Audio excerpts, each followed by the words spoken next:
Bonsoir à tous, bienvenue dans le Royaume des femmes. C'est toujours avec un grand plaisir que nous accueillons sur ce plateau tous les mardis dès 20h45 sur Equinox Télévision. Alors ce soir avec les femmes, nous parlons d'un sujet assez intéressant.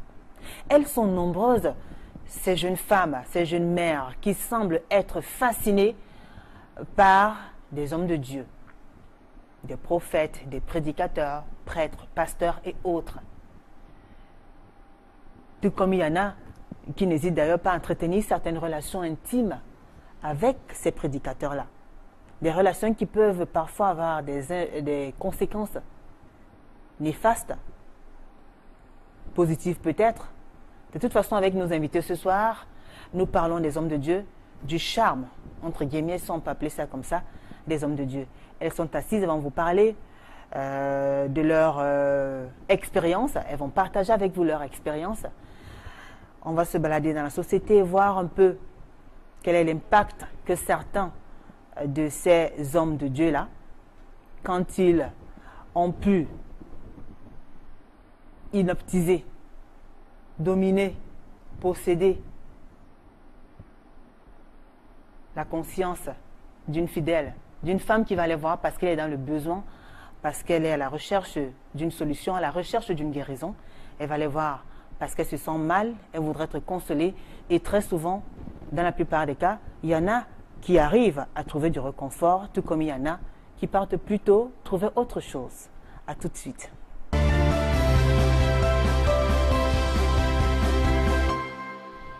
L'histoire défraie la chronique depuis quelques semaines dans l'arrondissement de la 3e. Nous sommes au quartier Ndokpassi.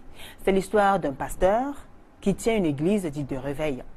Alors, ce monsieur, non seulement était censé, non seulement parlait de la parole de Dieu et autres, on a découvert un jour, alors qu'il était en pleine séance de prière, qu'il a enceinté 5 fidèles, voire 10 de ses fidèles. Et parmi les fidèles, on nous parle de 5 femmes mariées. Parmi les autres 5 jeunes filles, une maman et sa fille. C'est une histoire qui se vit ici même dans la capitale économique, au quartier Ndokpassi. Alors, c'est pendant une séance de prière que les fidèles et le prophète ont été surpris par l'arrivée fortune, comme ça, d'un mari à l'une de ses fidèles, du moins. Du mari d'une des fidèles qui aurait été enceintée par le pasteur. Il était courroucé, il voulait en découdre avec le pasteur parce qu'il avait été informé que ce dernier entretenait des relations intimes avec sa femme au point de l'enceinte.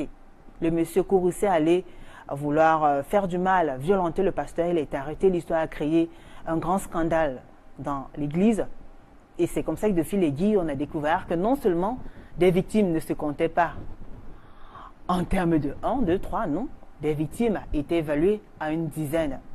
Alors l'histoire de ce pasteur-là vous parle certainement. Elles sont nombreuses, ces femmes-là, qui se rendent dans ces églises, dans ces lieux de prière pour pouvoir chercher du réconfort, du soutien, de l'assistance et quelquefois sont détournées par ces hommes-là qui sont censés représenter certaines valeurs. Alors ce soir avec les femmes, nous avons décidé de parler du charme, entre guillemets, des hommes de Dieu. Et j'accueille sur ce plateau Victorine, Laure et Somba. Bonsoir Victorine. Bonsoir. Comment allez-vous Victorine? Bien. Vous allez très bien? Oui.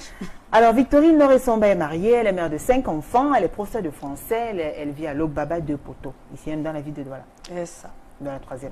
Merci d'avoir accepté cette invitation Victorine. Je vous en prie. Vous n'êtes pas loin du lieu où s'est produit ce fameux incident. Vous avez été informé de ce scandale, de ce pasteur. Informé. Il est actuellement recherché. Il serait parti dans un autre pays, se réfugier dans un autre pays. Parce que c'est assez grave quand même. Oui, je suis à côté et cette information, je l'ai suivie comme tous les Camerounais, d'abord dans les réseaux sociaux et ensuite par le téléphone arabe, dans des causeries comme ça, au sortir de l'église. Qu'est-ce qui vous a fait d'entendre une telle histoire? J'ai eu des frissons. Des frissons. Comment est-ce qu'il a fait pour pouvoir enceinter 10 filles, 10 femmes, dames, une mère, sa propre fille. Parmi les victimes. Parmi les victimes. Victime. Appeler ça victime, oui. Voilà, victime entre guillemets. Oui, parce que bon, on verra bien. Bon, mais sinon, la première chose, c'est ça donne des frissons. Comment est-ce qu'un homme de Dieu, entre guillemets, peut en arriver là. Ce que je tiens à souligner à l'entente de mon propos, c'est que des hommes de Dieu bons, il y en a. Parce qu'il ne faut pas que le débat, il y en a, mais il y a toujours des brebis galeuses. C'est pour ça qu'il est question de séparer les bonnes graines des mauvaises. Très bien. Je pense que ce sera fait ce soir. Merci à vous, Victorine, en tout cas, d'avoir accepté cette invitation. Elle est là juste à côté de vous, Justine Siani. Bonsoir, Justine. Bonsoir. Comment allez-vous? Je vais bien. Justine Siani est commerçante et vit à Chelnebel dans l'arrondissement de Douala 2e. Et elle a suivi attentivement cette histoire. D'ailleurs, elle se sent concernée parce qu'elle a vécu une histoire pareille avec un prophète. C'est comme ça que vous l'appelez. Oui. Je précise tout à l'heure qu'il y a une troisième invitée qui ne tardera pas à nous rejoindre. Justine, alors l'histoire que j'ai racontée tout à l'heure, c'est une histoire qui vous parle. Est-ce que vous avez une expérience semblable à celle-là? Qu'est-ce que ça vous fait d'entendre, de savoir justement que vous n'êtes pas la seule à avoir vécu une telle... Moi, je suis vraiment gênée. Oui. Parce que j'ai été une victime. Mais malheureusement, la mienne n'a pas été si grave. La mienne n'a pas été si grave telle que pour les autres. La gravité, vous la mettez à quel niveau là? La gravité, bon, de Parce celles qui ont porté... été enceinte? Je n'ai pas été enceinte, je n'ai pas été malade. Là, je remercie beaucoup le Seigneur.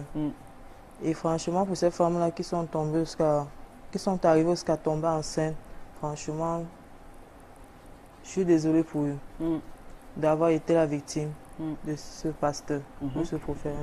Alors Justine, justement, comme ces femmes-là, il y a eu un moment de votre vie où vous aviez eu besoin du réconfort, du soutien, de l'aide, de l'assistance.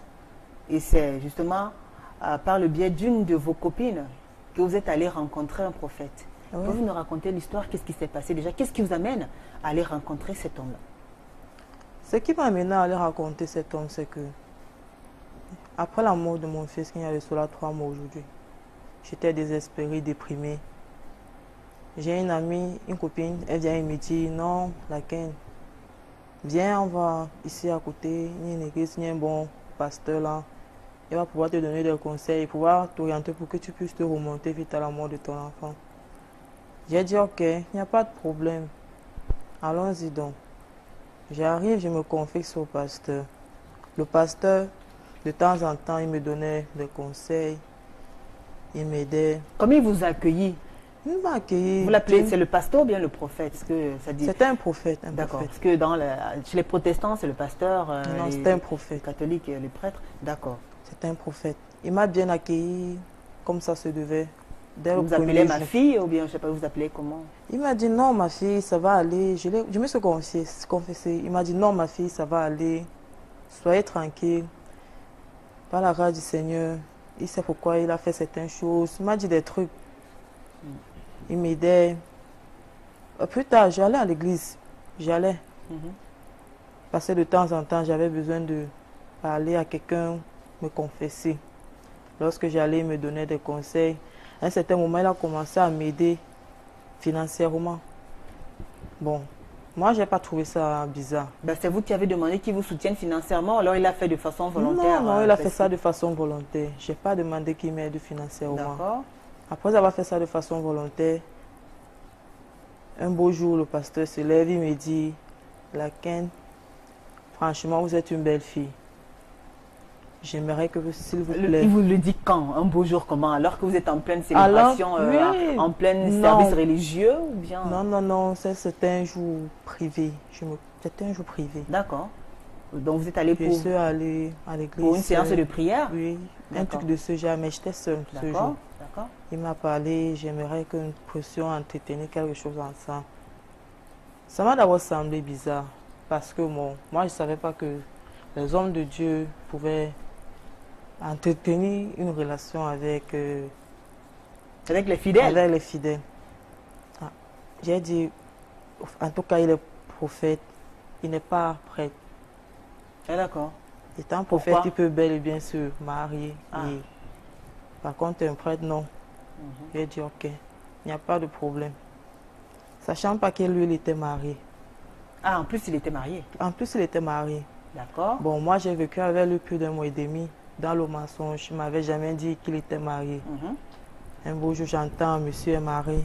J'ai dit, mais quel est ce genre d'histoire que j'entends que tu es marié, que tu ne m'as jamais fait part de cela? Il me dit non, c'est juste que je ne voulais pas te dire.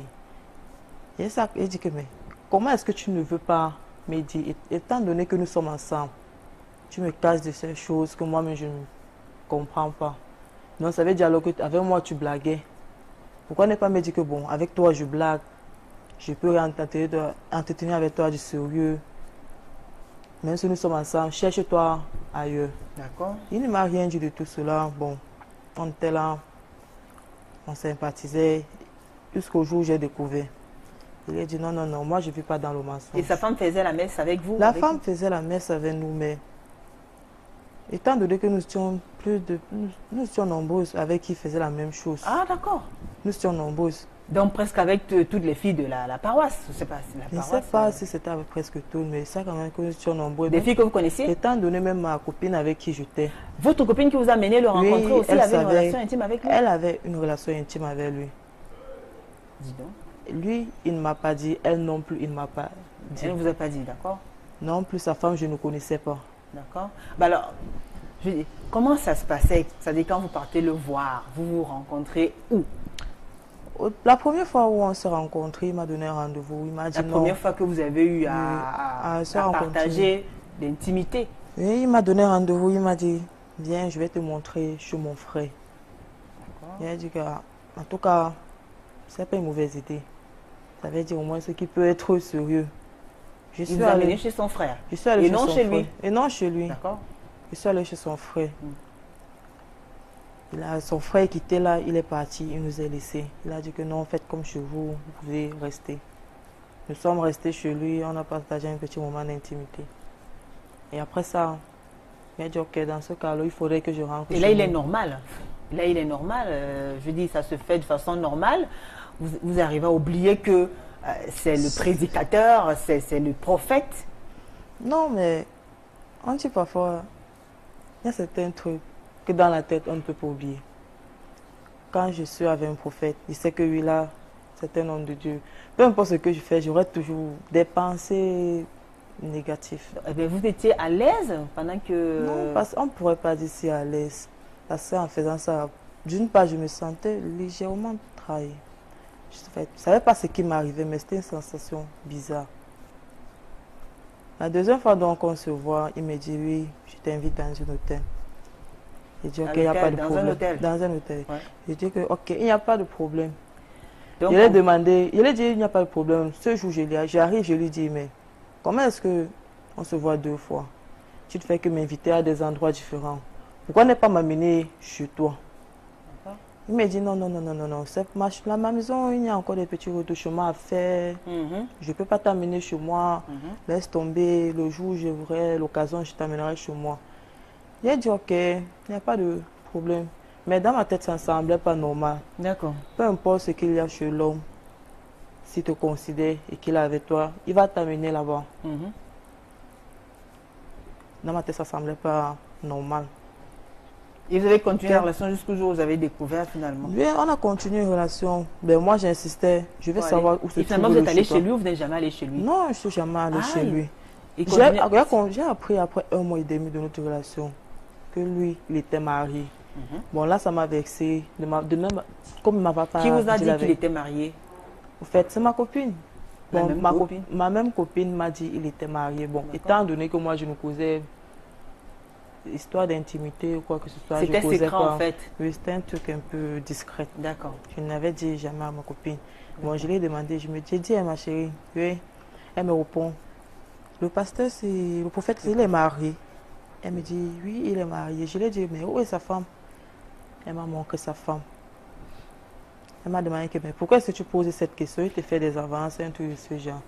Mais que non, laisse tomber. D'accord. Pour ne pas pouvoir... Entrer dans les détails. D'accord, on vous permet de souffler un peu. Victorine Dor. Je racontais une histoire tout à l'heure qui s'est produite ici même dans la ville de Douala. Et juste à côté de vous, justement, vous avez une jeune femme encore qui est allée dans ces églises de réveil parce qu'elle se sentait... elle était meurtrie, elle venait de perdre son bébé de 9 mois. Elle venait de perdre son bébé de 9 mois. Elle avait besoin d'une assistance, du réconfort, d'une chaleur, d'une écoute attentive, d'une oreille attentive, d'une épaule pour la soutenir. Et finalement, elle aura obtenu plus que du soutien. Très bien. Très bien. Que pensez-vous de ces femmes-là, que pensez-vous de ces femmes-là qui arrivent à tomber ou bien à céder? Déjà, commençons par le début. Oui, en fait... La raison qui les amène à les rencontrer, ces hommes de Dieu-là. La raison est simple, elle est normale parce que c'est des êtres humains, ces femmes. Tu perds ton enfant, du coup, tu as besoin d'une épaule. Mais j'aime souvent prendre comme exemple de meurtrissure ma mère. Parce que elle, je le dis à qui veut l'entendre, à la catastrophe de Sam, elle a eu à perdre 2 enfants. On n'a pas vu les corps.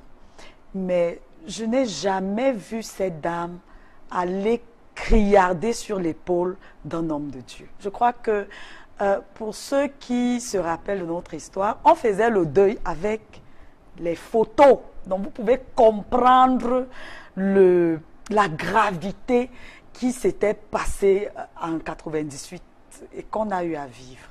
Bon, maintenant, avec tout le respect, parce que quand tu perds un enfant, c'est encore une jeune fille. C'est une étape assez douloureuse. Oui, c'est douloureux.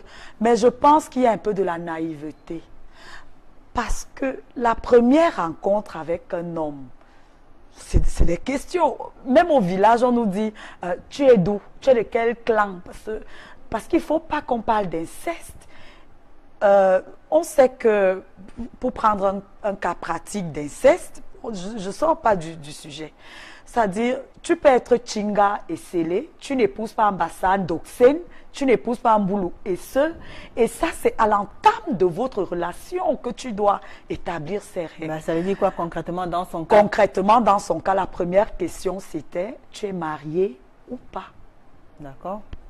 C'est-à-dire, tu es un homme d'église, oui. Tu es prophète, oui. Elle-même, elle a eu à souligner le fait que les prêtres ne se marient pas comme c'était un prophète et tout.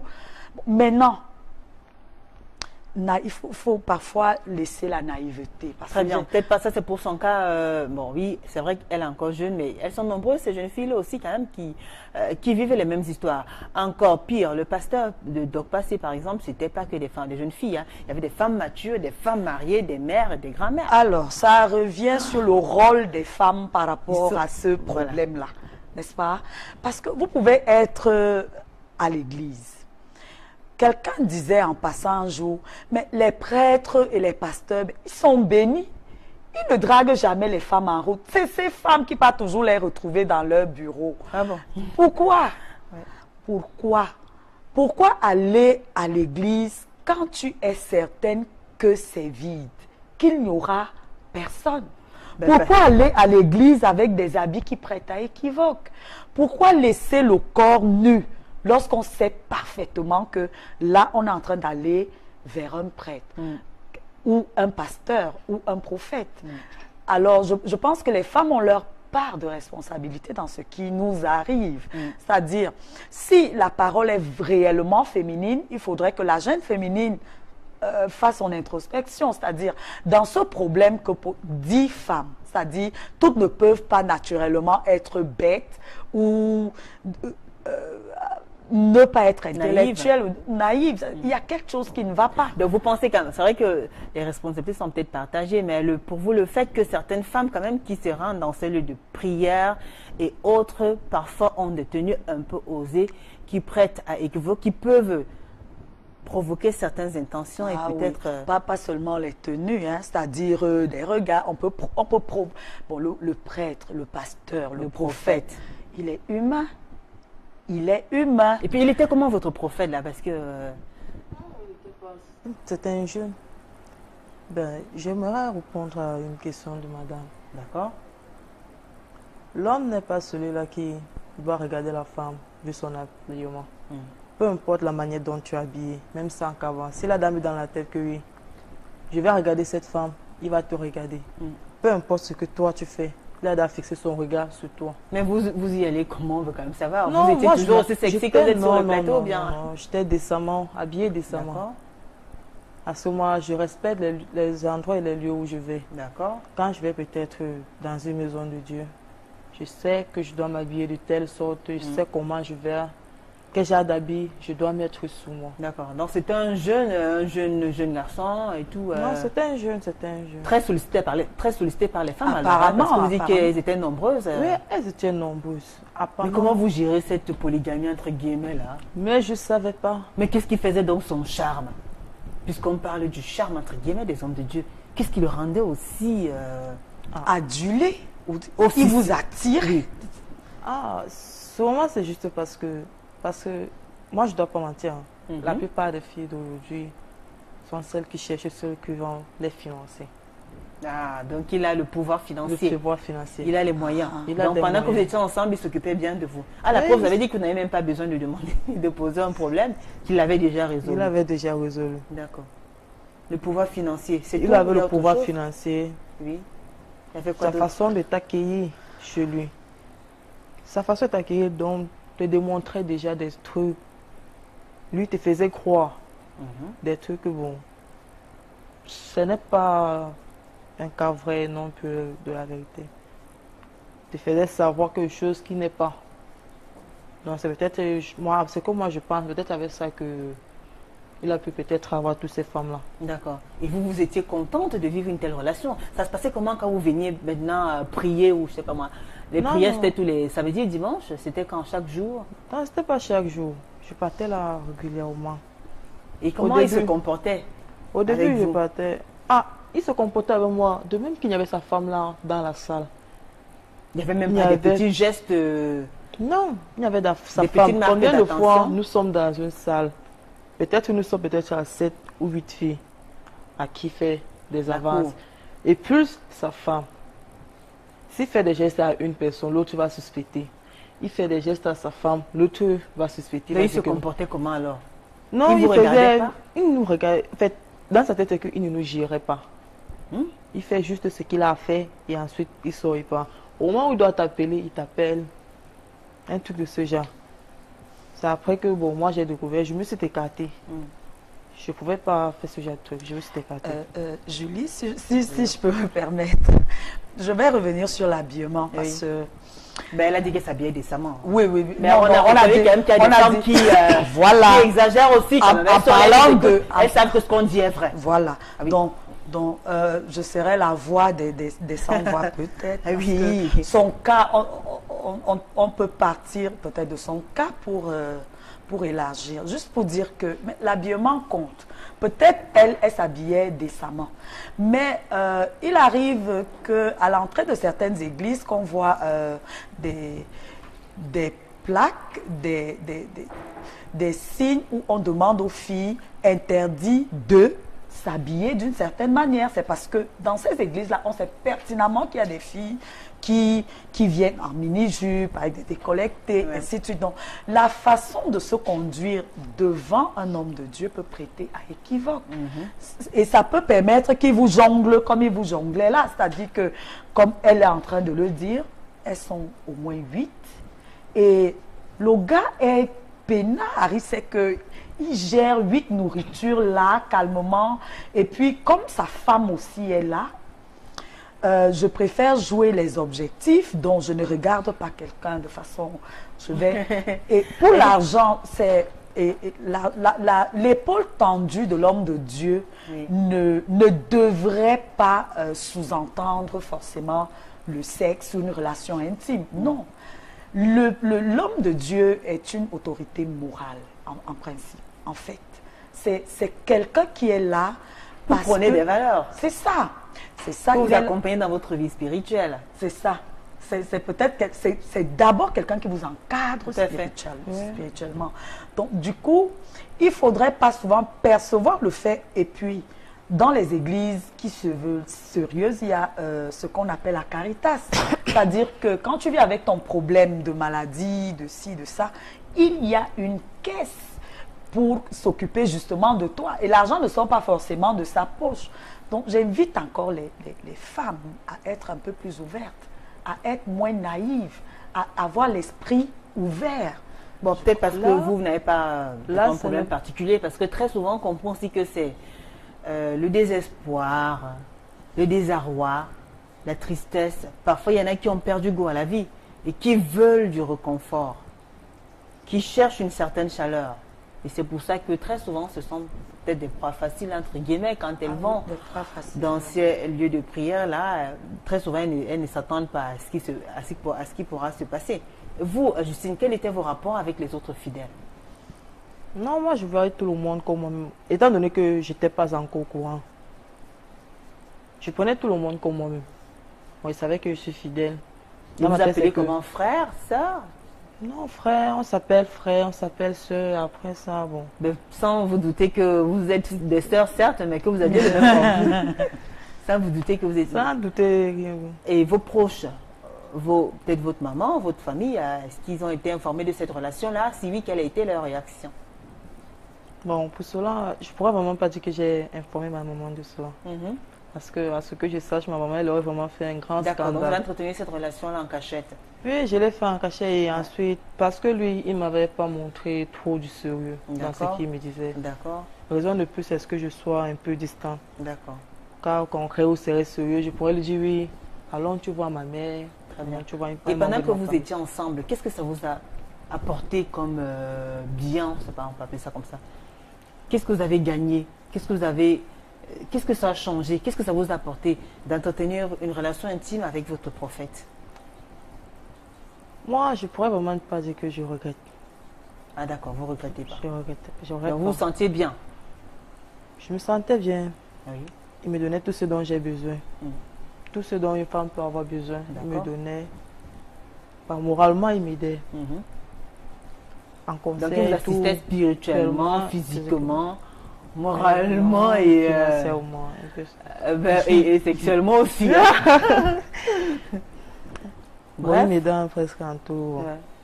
Je ne pourrais pas dire que je regrette. Et vous aviez des projets? Oui, j'avais des projets. Avec lui?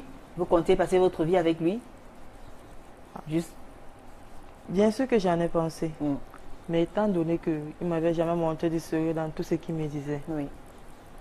Alors, quand vous avez découvert que vous n'êtes pas seul, pourquoi vous n'avez pas aussi parlé de ça aux autres? Pourquoi vous n'avez pas crié au scandale? Question de sensibiliser aussi les jeunes femmes qui viennent de façon naïve à croire. Cela. Il est bien vrai, il fallait que je le fasse. D'accord. Mais étant donné que c'était un homme marié, et j'étais on pourrait dire j'étais dans mon quartier. Je me salue le nom. Parce que là, au quartier, on me dit les trucs. Moi, ça me faisait bizarre. Et je te dis à ma copine avec qui m'a amené là-bas, je lui ai dit non. L'homme avec qui tu es là, ce n'est pas une bonne personne. Retire-toi si tu peux, si tu veux bien. Étant donné que toi, tu connaissais qu'il est marié. Si tu veux, tu te retires. Justine, s'il n'avait pas été marié, vous aurez donc poursuivi la relation, puisqu'apparemment, ce n'est que le fait. Oui, c'est juste le fait. Qu'il était marié. Donc, le fait d'avoir une relation avec votre prophète, ça ne vous gênait pas? Ça, non, là, ça n'empêchait pas qu'on puisse avoir une relation. Ça pouvait aller loin. S'il n'était pas marié, ça pouvait aller loin jusqu'à peut-être au mariage. D'accord. Vous pourriez encore tomber amoureuse d'un prophète, mais s'il est marié, s'il est célibataire? S'il est célibataire, oui, ça peut se comprendre. Très bien. Mais s'il est marié, je ne crois pas. Justine, Victorine, ben, vous voyez? Je vois, surtout qu'elle ne regrette pas. C'est-à-dire que elle a vécu une expérience négative. Ben, c'est vous qui la qualifiez de négative. C'est pour ça que je mets le guillemets. Oui. Négative entre guillemets, puisque c'est elle qui parle. Elle n'avait pas son nom à elle. C'est-à-dire que elle avait le prophète, certes, mais c'est elle-même qui dit qu'il y avait au moins 8 femmes dans l'assemblée qui avaient le même homme. Oui, mais ça n'empêche que ça ne l'a pas freiné. Hein. C'est le côté, c'est le statut de marié, d'homme marié. Du tout. Et elle dit, je ne regrette pas. Tout à fait. Donc, je retombe sur la naïveté là. Vous pensez qu'elle est naïve? Alors, quand vous entendez, elle est majeure, plus d'ailleurs. Elle assume. Quand vous entendez cette histoire comme celle-là qui s'est produite à Douala 3e. Il y a aussi ce cas à Yaoundé où il y a un monsieur qui a promis à une femme qui était stérile de lui faire un enfant. Et chaque fois, il avait des relations intimes avec la femme. Et au lieu de lui faire un enfant, il lui a plutôt donné certaines maladies. Voilà. Il y a aussi eu des cas où des prophètes qui ont commencé à sortir avec leurs fidèles ont traité les maris de ces femmes-là de sorciers, de sectaires, de personnes suspectes, de personnes pas du tout bonnes à fréquenter, au point où elles ont été obligées de sortir de leur foyer. Tout comme il y a ces prophètes-là qui arrivent, je ne sais pas, parler peut-être d'hypnotiser, à contrôler le cerveau de leurs fidèles, au point où tout ce qu'ils leur demandent de faire, elles n'hésitent pas à le faire. Il y a des femmes qui sont allées vider leur compte bancaire parce que le prophète a demandé qu'elle se débarrasse de tout objet précieux, de tout ce qu'elle a comme richesse. Il y a des femmes qui ont commencé à traiter leur mari de démons, de diables, qui ont quitté leur foyer parce que le prophète leur a dit que le monsieur qui est votre mari est un homme compliqué. Il y a des ménages qui ont été brisés parce que le prophète a dit que vous n'êtes pas à votre place. Méfiez-vous de tel, méfiez-vous de votre enfant. Il est sorcier. C'est dire combien ces hommes-là, pour ceux qui justement prennent du plaisir à se servir de la parole de Dieu pour commettre certains forfaits, certains abus, parce qu'il y en a quand même, il faut le reconnaître, qui font bien leur travail. Oui, oui, ça oui. Il y en a qui font bien leur travail. Ça oui. Que ce soit des prophètes, pasteurs, prêtres et autres. Il y en a vraiment qui font bien leur travail. Mais il y a d'autres aussi, on a l'impression que c'est devenu une sorte de commerce ou bien d'arnaque. D'arnaque, oui. Oui, oui, oui. Parlons, on parlait tout à l'heure de séparer l'ivraie du bon grain. Très bien, moi je pense qu'effectivement il y a des hommes de Dieu qui font honneur. Oui, on l'a dit, on est d'accord. Oui, Ce que je veux savoir, c'est que pour vous, est-ce qu'il y a des risques à entretenir une telle relation? Bien sûr que oui. Bien sûr. Quels sont les... Je prendrai déjà le cas, comme je suis catholique, je parlerai déjà d'abord des catholiques. D'accord.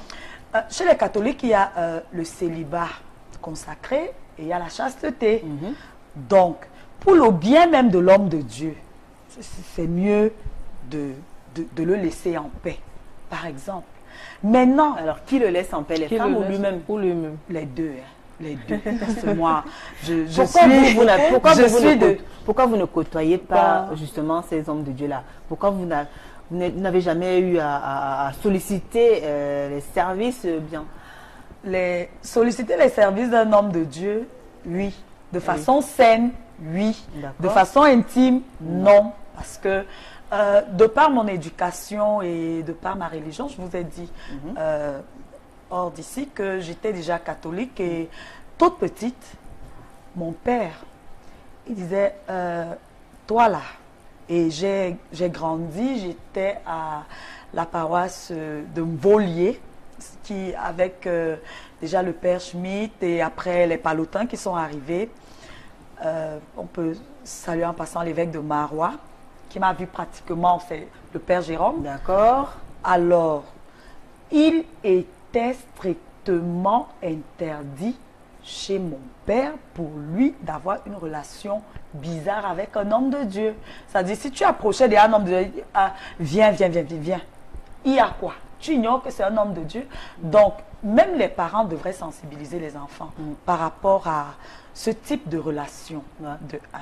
Surtout qu'avant, c'était avant, aujourd'hui, il y a une prolifération des églises. C'est ça, je viens, ça c'était chez les catholiques. Voilà. Maintenant, chez les autres, où le pasteur peut se marier, le prophète aussi, je crois qu'il faut faire attention. Je crois que la base, c'est dès le départ, comme je disais tantôt. Il y a des préliminaires à chaque relation. Est-ce que tu es marié, par exemple? Pourquoi pas, quand vous avez commencé à entretenir une telle relation avec votre prophète, pourquoi vous n'avez pas décidé de rester chez vous pour éviter peut-être, au contraire, vous vous comportez toujours comme une fidèle, vous venez faire des prières et tout ça, sachant que vous avez déjà une telle relation?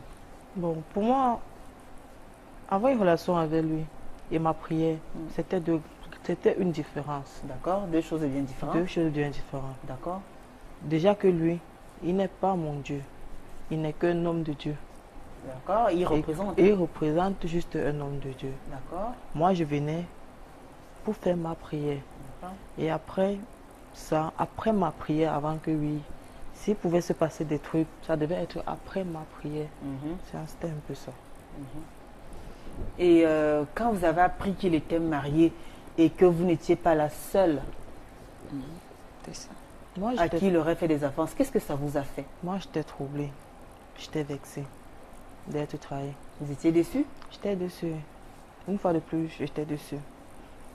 Mais j'ai compris juste que c'est la vie. Et il a accepté facilement la rupture, on n'a pas essayé de vous convaincre de repartir sur de nouvelles bases. Étant donné qu'il était marié, il avait des enfants, il n'avait pas donc besoin de le faire. Puisque bon, pour moi, et nous tous donc, pourtant, on ne représentait totalement rien pour lui. C'est ça. Si normalement, on représentait quelque chose pour lui, il devait lui dire, s'il te plaît, je suis désolé, on doit reprendre tout à zéro, ça doit se passer si ça doit passer comme ça. Mais non, lui, il n'a pas voulu. Ouais. Mais vous observez quand même qu'autour de vous, des femmes s'agitaient beaucoup quand il passait et tout. Oui, mais que faire? C'est normal.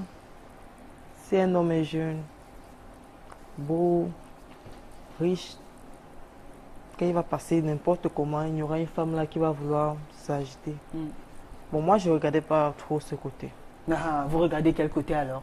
Moi, je ne regardais pas le côté où quelqu'un doit s'agiter. Vous regardez quel côté? Beau, riche, en fait, moi, jeune? je me contentais de la personne que je vois devant moi et c'est tout. D'accord. Et vous l'appelez, enfin, vous l'appelez par son petit nom quand vous étiez à deux? Ou alors c'était toujours, vous l'appelez, enfin, normalement c'est mon père, vous l'appelez comment, père là? Non, non, non, je l'appelais par son prénom. D'accord. Et on dit souvent, après l'église. Mais à l'église, vous l'appelez comment? Mes pères, c'est simple. Mon père. Ben, dis-nous. Comment ne pas? Bien sûr que parce que vous ne vous imaginez pas l'appeler par son prénom comme ça en pleine église, quoi. Ça aurait créé un scandale. Évidemment. Merci à vous, mesdames. Je vous propose d'observer une courte pause. On va suivre ce Vox Pop. On écoute attentivement ces réactions. Quant à vous qui nous regardez, n'hésitez pas, écrivez-nous, envoyez-nous des messages, allez sur la page officielle de l'émission Parole de Famille TV sur Facebook. Laissez-nous vos témoignages également sur la page officielle d'Equinox TV. Écrivez-nous, suivez ce Vox Pop. On se retrouve juste après. Je dis, hein, on accuse celui qui a causé le mal et non l'Église, parce que le chrétien, en se présentant dans l'Église, il nous connaît qui est le fondateur de l'Église. C'est comme par exemple, tu peux quitter ici, tu te rends soit en Banga ou bien en Kongsamba, un dimanche tu vas à l'Église, tu ne connais pas les fondateurs de cette Église. Hein? Donc on accuse celui qui a fait le mal et non l'Église. Les femmes aussi ne sont pas fidèles. Vous comprenez, non? Les femmes, elles aussi ne sont pas fidèles. Mais si la femme était fidèle, pourquoi laisser son mari pour aller suivre le pasteur? Je dis qu'on a toujours accusé ceux qui commettent l'adultère. Donc, en accusant, ceux qui peuvent comprendre ont compris. Ceux qui ne peuvent jamais comprendre ne peuvent pas comprendre. On ne croit pas aux églises parce que d'ailleurs maintenant, avec plein des églises partout, on ne connaît pas où prier, où c'est le même Dieu qu'on prie, où il y a deux dieux. Moi, je ne comprends pas. Parce que comme moi, je suis catholique, baptisé et confirmé. Et c'est que nous, chez nous là-bas, on prie au nom du Père Saint-Esprit, mais d'autres ne connaissent pas au nom du Père et du Saint-Esprit. De la réalité de le pasteur là, qui a fait et ça part là, où les maris des femmes là seulement n'ont pas seulement la possibilité d'enseigner les femmes, moi je ne comprends pas. Mais je suis dépassée par les faits. Je suis vraiment dépassée. En tant que femme comme moi, je suis vraiment dépassée par les faits qu'un pasteur pour enseigner au moins 20 femmes, ou c'est vrai ou c'est pas vrai, c'est ce que tous les radios et les télévisions en parlent, que nous écoutons. Alors c'est vraiment, nous sommes vraiment dépassés, nous les femmes. Et quand disent les maris de ces femmes, ils sont mariés ou ne sont pas mariés, quand disent les hommes, ils disent quoi par rapport à ça? le conseil qu'il a donné. Le conseil qu'il a donné, c'est lequel? Parce que tu peux dire à quelqu'un que sur moi, on parle dans tes mais c'est pas te dire que non, j'ai ma part aussi là-bas. Parce que quand tu as dit que non, moi, j'ai mon Dieu, on se met à genoux, on prie. Il va te dire que non, ma part est plus bien, parce que là-bas on délivre, il va dire que ma part on délivre. Et même il me dit que je suis à se sur mon corps, qu'il faut qu'on parte là-bas. Alors c'est pas de conseil, il ne peut pas te dire que non, sur moi on parle à la messe. Il va te dire que non, j'ai ma part de messe. Il faut qu'on parte nous tous ensemble dans la part. Donc le dimanche, chacun prend sa route dans ses messes. La seule chose que je peux dire, c'est que Dieu créateur, que nous tous, on regarde à lui. Je pense que quand tu es chez toi, la vraie véritable, c'est que on croit un seul Dieu. C'est lui seul qui connaît comment chacun vit. Bon, c'est tout que je veux te dire. Non, moi je ne crois pas à ça. Parce que vraiment, leur façon même de prier là, ça n'arrange pas. C'est pas. Quand tu les vois prier, c'est comme si c'était. Comme s'ils. En dehors de ça, ils cherchaient autre chose, selon moi. Donc, je ne crois pas aux prophètes des églises réveillées. Tu vas croire en eux comment? Hein? Moi je ne crois pas en eux. Le conseil que je donne aux femmes qui sont dans les églises réveillées, c'est que si elles pouvaient sortir de là, c'est que c'est bien. Parce que vraiment, quand elles sont dans ces sectes-là, c'est comme si on les avait mangé le cerveau. Ah, un prophète pour moi, c'est... Dans le temps, je crois qu'un prophète, c'est réellement quelqu'un qui ressemblait à Dieu, qui était à côté de Dieu. Maintenant, où les gens prennent ce nom de prophète-là. Alors, le prophète, moi, ce nom, je ne vois même pas qu'un humain mérite qu'on l'appelle prophète. Moi, dans le temps, c'est ce qu'on appelait les pasteurs, les prêtres, bon, les hommes de Dieu ou les anciens de l'église, mais pas jusqu'au nom de prophète. Bon, je crois que ce qui maîtrise mieux, c'est quelqu'un qui prophétise, donc qui peut connaître soit l'avenir ou bien... Alors, donc, je ne sais pas ceux qui veulent utiliser ce nom de prophète. Moi, les églises réveillées, il y a les faux prophètes dedans. On enceinte les femmes des gens, cela, bon, ce n'est pas un bon exemple. Ces églises pas réveillées, je ne sais pas, il y a quelque chose caché derrière. Quand on m'accouchait, il y avait deux religions au pays. Il y avait protestants et catholiques. Tu comprends? Mais je ne vois pas pourquoi les églises ne font que... Tous les églises qui naissent tous les jours, les églises ne font que naître. L'église c'est ci, l'église c'est cela, l'église c'est là, l'église c'est ci. Je ne vois pas pourquoi. Quelqu'un doit laisser ce qu'il est né dedans et aller choisir. Hein? Et aller choisir parce qu'il a compris l'église c'est ci, l'église c'est ça qui donne la joie, c'est ça qui donne l'argent, c'est ça qui te sauve. Non, je maintiens ma religion. L'église réveillée, moi je ne contredis à rien à l'église de quelqu'un. Hein? À chacun son choix dans la vie. À chacun son choix dans la vie. L'église ne sauve pas, c'est Dieu qui sauve. Quand tu vas dans une maison de Dieu pour prier ton Dieu, prie Dieu et tu sors, tu rentres. C'est quand tu vas en profondeur que tu peux trouver autre chose.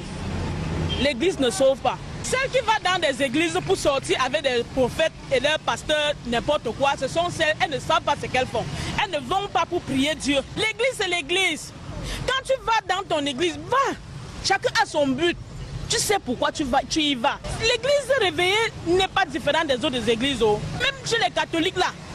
Quand il y a des femmes qui vont aussi là-bas pour chercher des prêtres, quand elle ne sait pas ce qu'elle peut faire là-bas, oui, son ambition c'est d'aller détruire. Celle-là, elle détruit seulement. Elle ne sait pas ce qu'elle peut faire à l'église.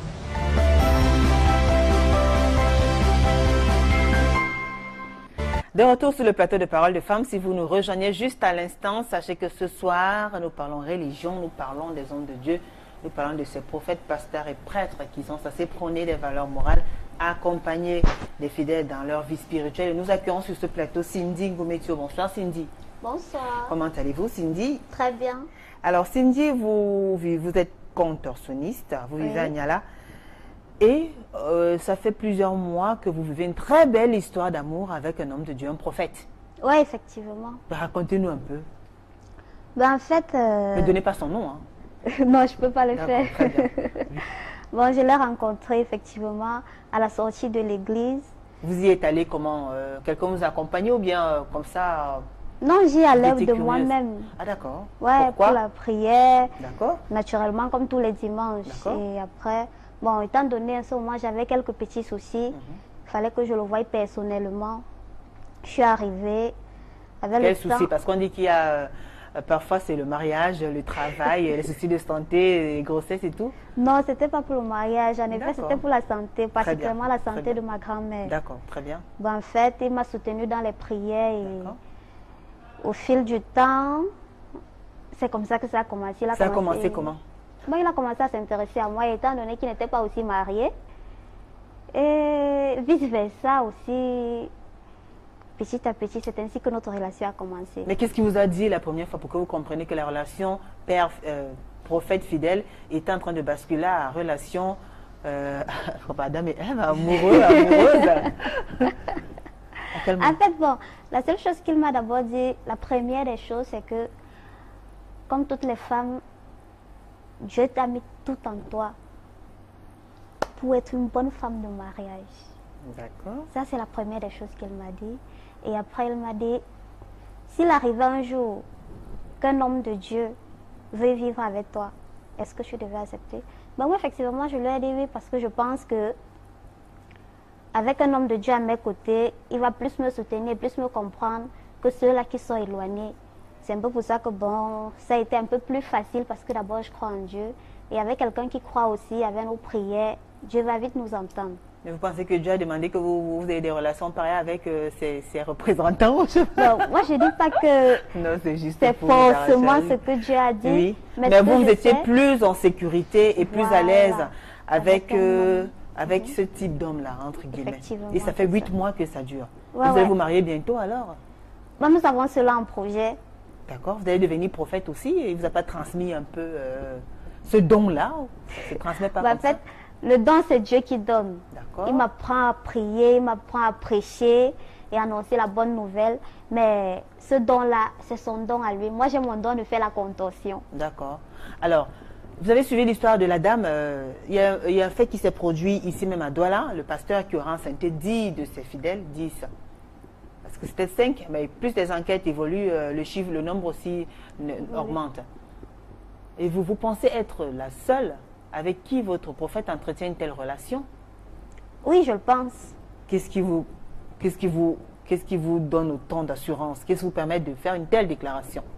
Parce qu'en fait, selon moi, chaque personne a sa particularité. C'est pas parce qu'un prophète a enceinté peut-être 10 ou 15 filles que forcément tous les prophètes sont pareils. Le vôtre, il est comment?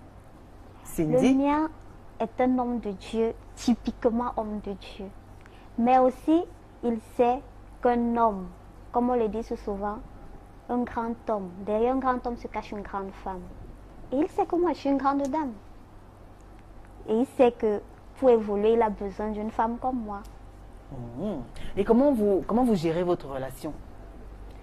Bon, en fait, pour le moment, maman est au courant, disons la petite famille est au courant, c'est pas caché. C'est d'abord l'une des raisons pour laquelle j'ai totalement confiance en lui. D'accord. Et je peux aller le voir quand j'en ai envie, quand j'en ai besoin. Donc toutes les fidèles, hein, parce que ouais, ça je sais. Disons en tout le privé, monde hein. sait que vous êtes madame. Mhm. Elles sont pas jalouses. Bah, celles qui le sont n'affichent pas quand même. D'accord. Sauf si peut-être pas derrière, elles affichent. Mais en face de moi, non. Elles me respectent et elles ne disent rien. Elles vous respectent. Et vous n'êtes pas jalouse. Et des fois, quand vous voyez des fidèles tourner autour de votre chérie. Non, je ne suis pas jalouse, mais je sais qu'elles viennent par rapport à leurs problèmes. Et lui, il est assez conscient. Il sait ce qu'il a fait. Premièrement, avant d'être mon chéri, il est un homme de Dieu. Il va faire son devoir. Et après son devoir, on voit le reste. C'est un peu ça. Donc vous êtes conscient, enfin, vous êtes prête à partager ça. Enfin, dans votre tête, vous avez intégré le fait qu'il puisse accorder son temps et même quelques moments en retrait avec ses fidèles parce qu'il les accompagne dans leur vie spirituelle. Oui, effectivement. Et vous sentez bien. Alors qu'est-ce qui fait le charme de votre prophète qui est en même temps votre compagnon? En fait, d'abord, on va vous poser la même question parce qu'on voudrait vraiment percer le mystère, savoir pourquoi ces hommes-là attirent tant les femmes, en plus les jeunes femmes. Et non seulement les jeunes femmes, mais aussi les femmes mariées. C'est quoi le point fort? C'est quoi les secrets? Qu'est-ce qu'ils ont de plus que Danny Warren CD? Ce qu'ils ont de plus, c'est qu'ils savent comment parler à une personne. Ils savent comment reconforter dans les moments difficiles. Ils savent comment flatter, comment te dire que Dieu est là il va résoudre tous tes problèmes. Mais vous êtes d'accord qu'il y en a aussi qui utilisent le nom de Dieu ouais, je suis pour très pouvoir poser certains actes, pour pouvoir corrompre, abuser de la confiance des fidèles qui sont très souvent vulnérables aussi des fois? Effectivement, ça je le sais, je suis très d'accord. Mais le vôtre, il ne le fait pas? Non, il ne le fait pas. Comment vous contrôlez? J'en suis très sûre. Pourquoi vous contrôlez? Pas que je contrôle, je ne vais pas contrôler tous ces actes. Ouais. Mais, comme on le dit souvent, c'est parce que tu crois au plus profond de toi que cela se réalise. D'accord.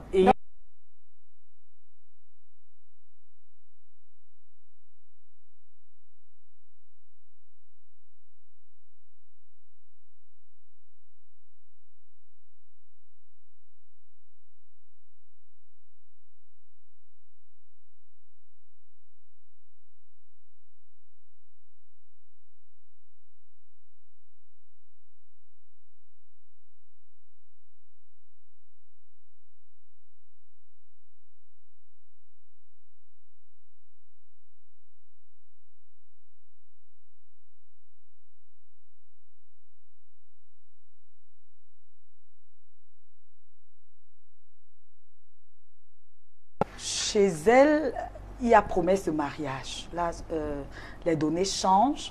Le monsieur, il assume la relation. Et je pense qu'on a parlé du bon grain et de l'ivraie. Peut-être elle a la chance d'être tombée sur... D'ailleurs, ça fait 8 mois que ça dure. Et vous le décrivez comment? S'il fallait le décrire, d'abord physiquement, il est très beau. Mais intérieurement... Très beau signifie quoi? Très beau. Il est mignon. Un teint clair. Et il est super chaud. Il s'habille très bien, responsable. Il est mature. Et aussi, pour dire intérieurement, c'est quelqu'un qui est très passionné. Il sait écouter, il est tendre. Il sait conseiller. Il sait apporter de l'aide. Et moralement, il est très fort. Et c'est pour ça, pour remonter le moral, il est là à tout moment. Donc il est doué en fait. Vous êtes tombé sur votre âme sœur. Très bien, on va écouter ces réactions. Zach et Boulé. Julie, j'espère que tu ne tomberas pas sur le charme d'un bonbon pasteur. Bon débat. Bien envoyé en tout cas. Merci à vous Zach et Boulé, j'ai lu votre commentaire. Maria Magui, Julie, ton sujet là, délier les langues. Ces femmes attirées par ces hommes de Dieu sont juste intéressées, voire très. D'autres vont d'abord pour trouver miracle dans leur vie, mais finissent par être piégés par ces hommes qui utilisent la soif du miracle pour faire des choses coupables. C'est honteux.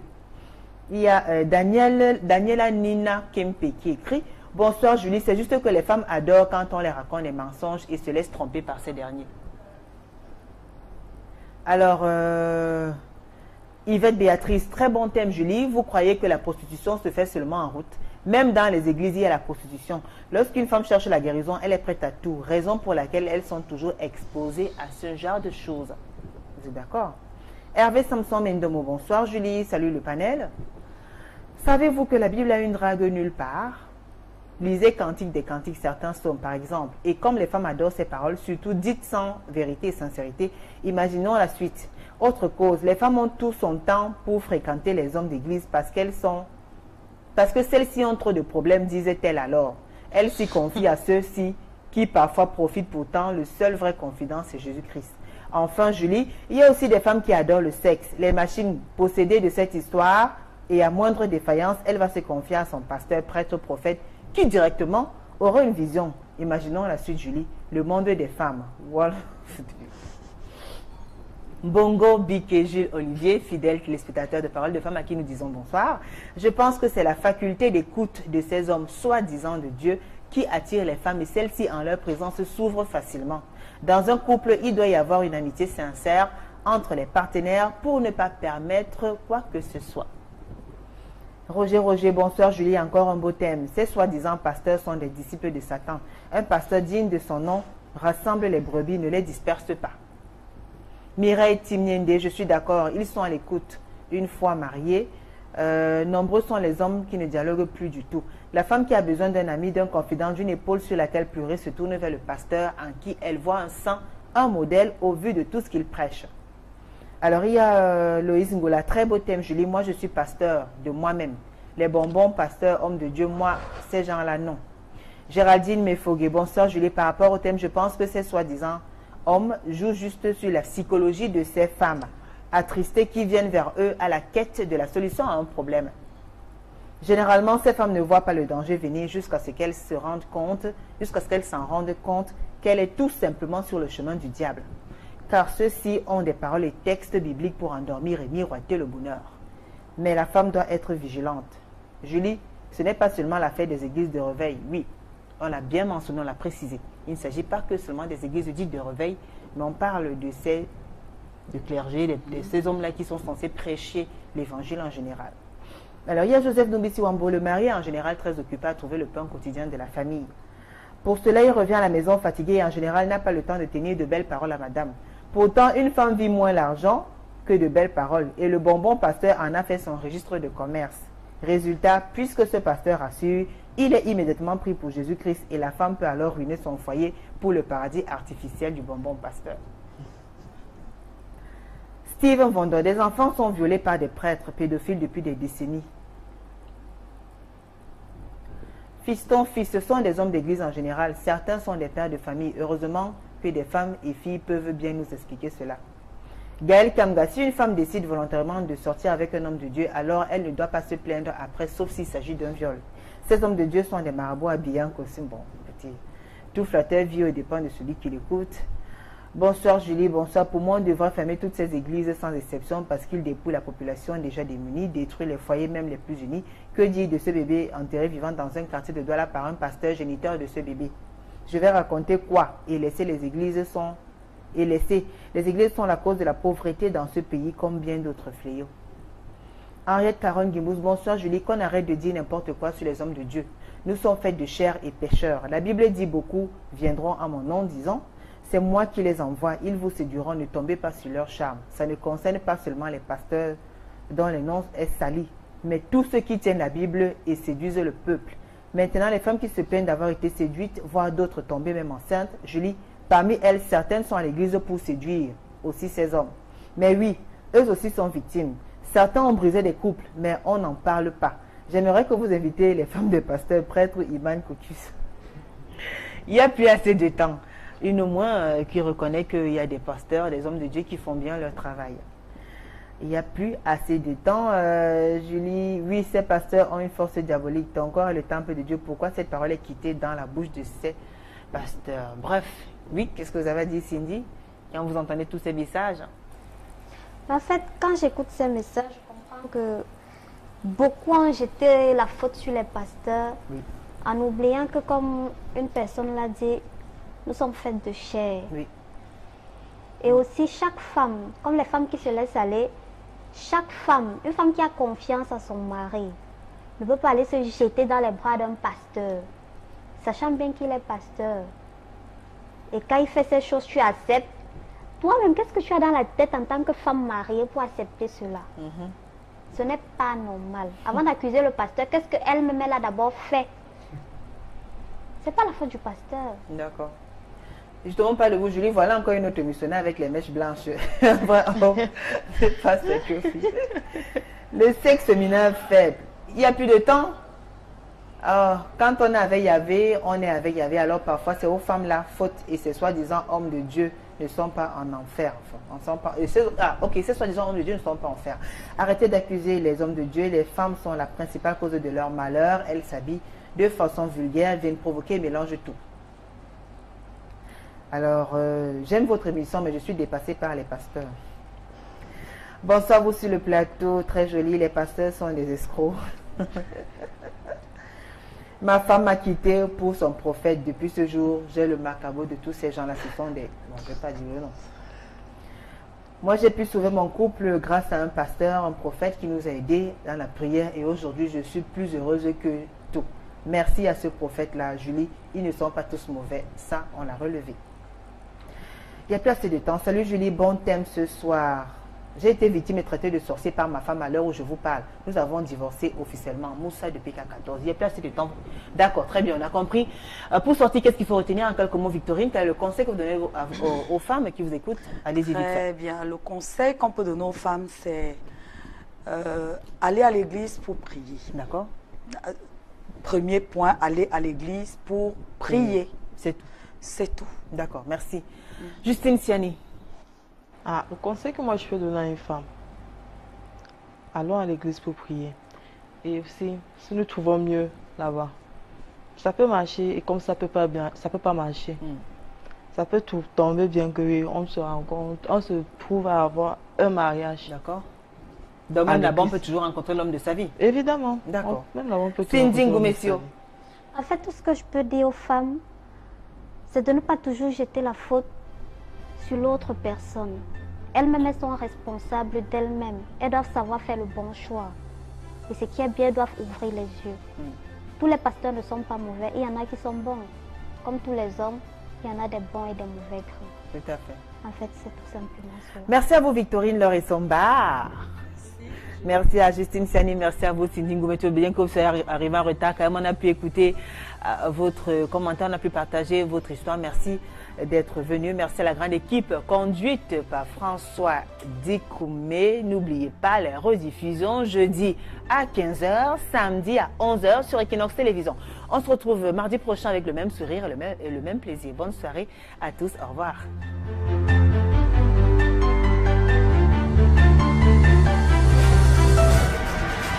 Equinox Télévision, au-delà de l'image, nous rendons compte.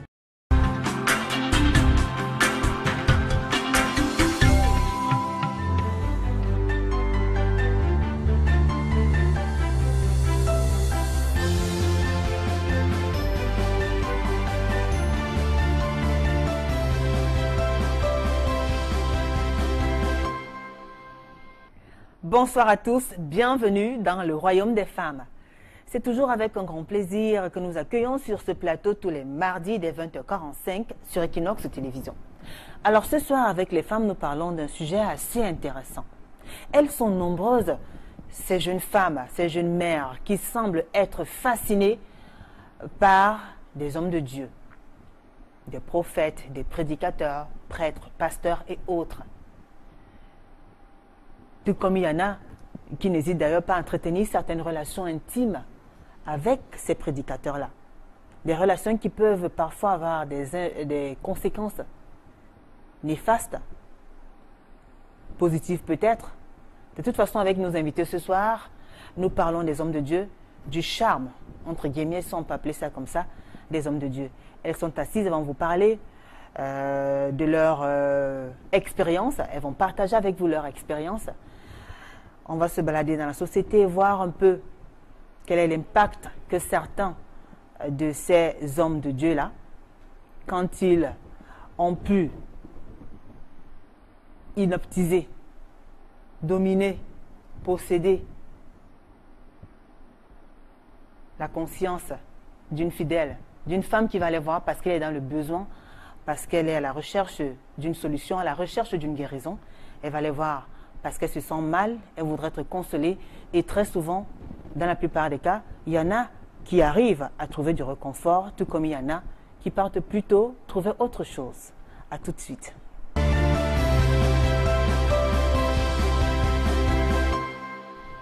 L'histoire défraie la chronique depuis quelques semaines dans l'arrondissement de la 3e. Nous sommes au quartier d'Okpassi. C'est l'histoire d'un pasteur qui tient une église dite de réveil. Alors, ce monsieur, non seulement était censé, non seulement parlait de la parole de Dieu et autres, on a découvert un jour, alors qu'il était en pleine séance de prière, qu'il a enceinté 5 fidèles, voire 10 de ses fidèles. Et parmi les fidèles, on nous parle de 5 femmes mariées. Parmi les autres 5 jeunes filles, une maman et sa fille. C'est une histoire qui se vit ici même dans la capitale économique, au quartier d'Okpassi. Alors, c'est pendant une séance de prière que les fidèles et le prophète ont été surpris par l'arrivée fortune comme ça d'un mari à l'une de ses fidèles, du moins. Du mari d'une des fidèles qui aurait été enceintée par le pasteur. Il était courroucé Il voulait en découdre avec le pasteur parce qu'il avait été informé que ce dernier entretenait des relations intimes avec sa femme au point de l'enceinte. Le monsieur Kourousset allait vouloir faire du mal, violenter le pasteur. Il a été arrêté. L'histoire a créé un grand scandale dans l'église. Et c'est comme ça que de fil en aiguille, on a découvert que non seulement des victimes ne se comptaient pas en termes de 1, 2, 3, non. Des victimes étaient évaluées à une dizaine. Alors l'histoire de ce pasteur-là vous parle certainement. Elles sont nombreuses, ces femmes-là, qui se rendent dans ces églises, dans ces lieux de prière pour pouvoir chercher du réconfort, du soutien, de l'assistance et quelquefois sont détournées par ces hommes-là qui sont censés représenter certaines valeurs. Alors ce soir avec les femmes, nous avons décidé de parler du charme, entre guillemets, des hommes de Dieu. Et j'accueille sur ce plateau Victorine, Laure et Somba. Bonsoir Victorine. Bonsoir. Comment allez-vous Victorine? Bien. Vous allez très bien? Oui.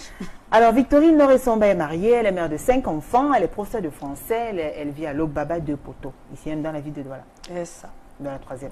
Merci d'avoir accepté cette invitation, Victorine. Je vous en prie. Vous n'êtes pas loin du lieu où s'est produit ce fameux incident. Vous avez été informé de ce scandale, oui, de ce pasteur. Informé. Il est actuellement recherché. Il serait parti dans un autre pays, se réfugier dans un autre pays. Parce que c'est assez grave quand même. Oui, je suis à côté et cette information, je l'ai suivie comme tous les Camerounais, d'abord dans les réseaux sociaux et ensuite par le téléphone arabe, dans des causeries comme ça, au sortir de l'église. Qu'est-ce qui vous a fait d'entendre une telle histoire? J'ai eu des frissons. Des frissons. Comment est-ce qu'il a fait pour pouvoir enceinter 10 filles, 10 femmes, dames, une mère, et sa propre fille. Parmi les victimes. Parmi les victimes. Victime. Sa victime, oui. Voilà, victime entre guillemets. Oui, parce que bon, on verra bien. Bon, mais sinon, la première chose, c'est ça donne des frissons. Comment est-ce qu'un homme de Dieu, entre guillemets, peut en arriver là? Ce que je tiens à souligner à l'entente de mon propos, c'est que des hommes de Dieu bons, il y en a. Ce n'est pas que le débat, il y en a, mais il y a toujours des brebis galeuses. C'est pour ça qu'il est question de séparer les bonnes graines des mauvaises. Très bien. Je Merci. pense que ce sera fait ce soir. Merci à vous, Victorine, en tout cas, d'avoir accepté cette invitation. Et là, juste à côté de vous, Justine Siani. Bonsoir, Justine. Bonsoir. Comment allez-vous? Je vais bien. Justine Siani est commerçante et vit à Chelnebel, dans l'arrondissement de Douala 2e. Et elle a suivi attentivement cette histoire. D'ailleurs, elle se sent concernée parce qu'elle a vécu une histoire pareille avec un prophète. C'est comme ça que vous l'appelez. Oui. Je précise tout à l'heure qu'il y a une 3e invitée qui ne tardera pas à nous rejoindre. Justine, alors l'histoire que j'ai racontée tout à l'heure, c'est une histoire qui vous parle. Est-ce que vous avez une expérience semblable à celle-là? Qu'est-ce que ça vous fait d'entendre, de savoir justement que vous n'êtes pas la seule à avoir vécu une telle... Moi, je suis vraiment gênée. Oui. Parce que j'ai été une victime. Mais malheureusement, la mienne n'a pas été si grave.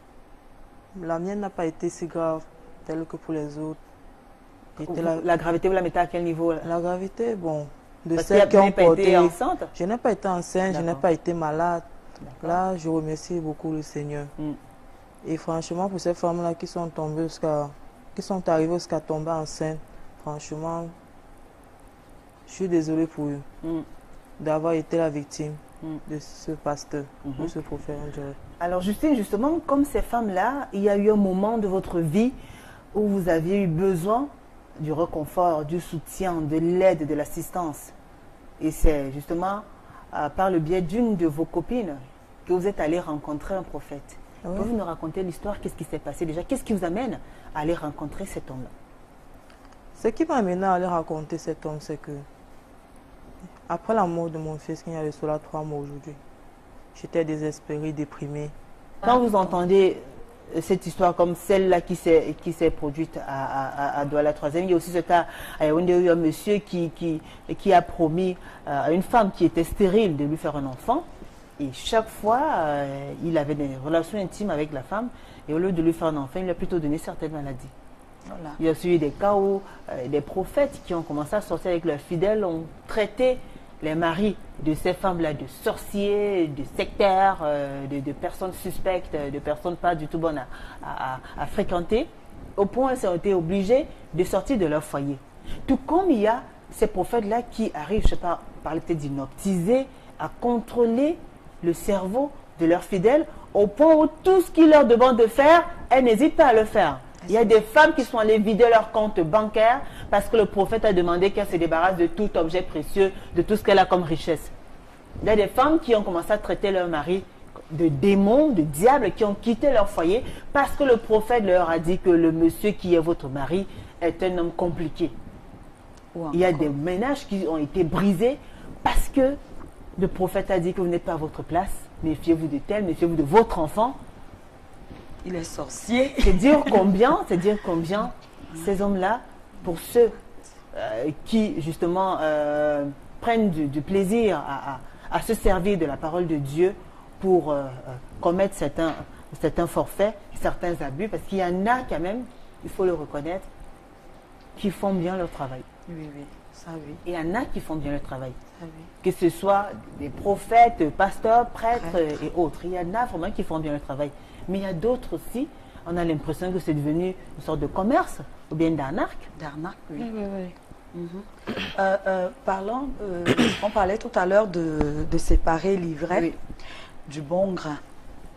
Très bien, moi je pense qu'effectivement il y a des hommes de Dieu qui font honneur.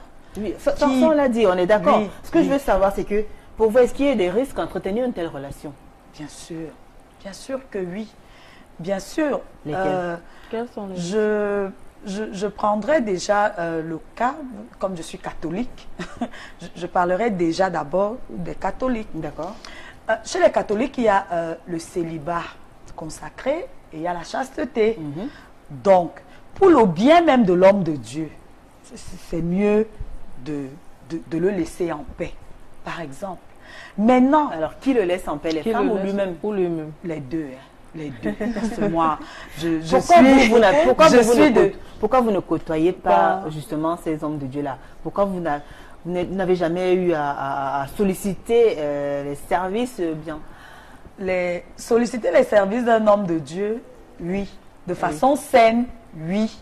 De façon intime, non. Parce que de par mon éducation et de par ma religion, je vous ai dit hors d'ici que j'étais déjà catholique et toute petite, mon père, il disait, toi là, et j'ai grandi, j'étais à la paroisse de Mvolier, qui avec déjà le père Schmitt et après les Palotins qui sont arrivés. On peut saluer en passant l'évêque de Marois, qui m'a vu pratiquement, c'est le père Jérôme. D'accord. Alors, il était strictement interdit chez mon père pour lui d'avoir une relation bizarre avec un homme de Dieu. C'est-à-dire, si tu approchais d'un homme de Dieu, viens. Il y a quoi? Tu ignores que c'est un homme de Dieu. Donc, même les parents devraient sensibiliser les enfants par rapport à ce type de relation de un. Surtout qu'avant, c'était avant, aujourd'hui, il y a une prolifération des églises. C'est ça, je viens, ça c'était chez les catholiques. Voilà. Maintenant, chez les autres, où le pasteur peut se marier, le prophète aussi, je crois qu'il faut faire attention. Je crois que la base, c'est dès le départ, comme je disais tantôt. Il y a des préliminaires à chaque relation. Est-ce que tu es marié, par exemple? Pourquoi pas, quand vous avez commencé à entretenir une telle relation avec votre prophète, pourquoi vous n'avez pas décidé de rester chez vous pour éviter peut-être, au contraire, vous vous comportez toujours comme une fidèle, vous venez faire des prières et tout ça, sachant que vous avez déjà une telle relation? Bon, pour moi, avoir une relation avec lui et ma prière, c'était une différence. D'accord, deux choses bien différentes. Deux choses bien différentes. D'accord. Déjà que lui, il n'est pas mon Dieu. Il n'est qu'un homme de Dieu. D'accord, il représente. Il représente juste un homme de Dieu. D'accord. Moi, je venais pour faire ma prière. Et après ça, après ma prière, avant que lui, s'il pouvait se passer des trucs, ça devait être après ma prière. C'était un peu ça. Et quand vous avez appris qu'il était marié et que vous n'étiez pas la seule à qui il aurait fait des avances, qu'est-ce que ça vous a fait? Moi, j'étais troublée. J'étais vexée d'être trahie. Vous étiez déçue? J'étais déçue. Une fois de plus, j'étais déçue. Mais j'ai compris juste que c'est la vie. Et il a accepté facilement la rupture, il n'a pas essayé de vous convaincre de repartir sur de nouvelles bases. Étant donné qu'il était marié, il avait des enfants, il n'avait pas donc besoin de le faire. Puisque bon, pour moi, et nous tous donc, pourtant, on ne représentait totalement rien pour lui. C'est ça. Si normalement, on représentait quelque chose pour lui, il devait lui dire, s'il te plaît, je suis désolé, on doit reprendre tout à zéro, ça doit se passer si c'est de la façon ça. Mais non, lui, il n'a pas voulu. Ouais. Mais vous observez quand même qu'autour de vous, des femmes s'agitaient beaucoup quand il passait et tout. Oui, mais que faire? C'est normal. Si un homme est jeune, beau, riche, quand il va passer n'importe comment, il y aura une femme là qui va vouloir s'agiter. Bon, moi, je ne regardais pas trop ce côté.